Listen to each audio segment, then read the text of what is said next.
संजीवा रेड्डी नगर police station की खातून cyber warrior की फौरी और मौसर कार्रवाई से एक बिजनेसमैन के 5 लाख रुपए बचाने में कामयाबी हासिल की गई, जो सोशल मीडिया के जरिए धोखाधड़ी का शिकार हुआ था। एक 45 साल ताजिर ने फेसबुक पर सोलर पैनल्स का एक इश्तिहार देखा और धोखेबाजों से राब्ता किया।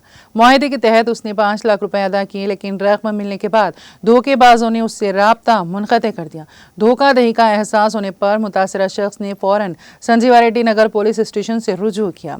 खातून हेड कांस्टेबल देना, जो संजीवा रेड्डी नगर पुलिस स्टेशन की साइबर टीम का हिस्सा है, ने शिकायत दर्ज करते हुए फौरी तौर पर कार्रवाई का आगाज किया।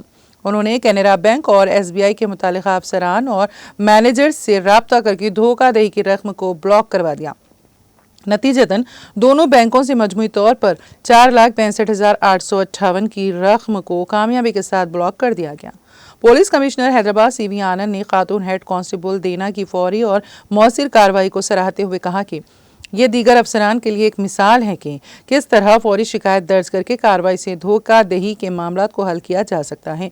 पुलिस ने आवाम से अपील की है कि वो गैर तस्दीक शुदा इश्तिहारात, फ़ोन कॉल्स या सोशल मीडिया पोस्ट के जरिए सरमायाकारी से गुरेज करें, क्योंकि ये ज़्यादातर धोखाधड़ी पर मुबनी होते हैं। किसी भी किस्म की सरमायाकारी से कबल हमेशा सेबी से मंजूर शुदा माली मुशीर से मशवरा करें। धोखाधड़ी के वाक़यात की फौरी इत्तला दें ताकि नुकसान की तलाफ़ी का इम्कान बढ़ सके। अगर कोई साइबर फ्रॉड का शिकार हो तो फ़ौरन 1930 पर कॉल करें या www.cybercrime.gov.in पर रिपोर्ट दर्ज करवाएं।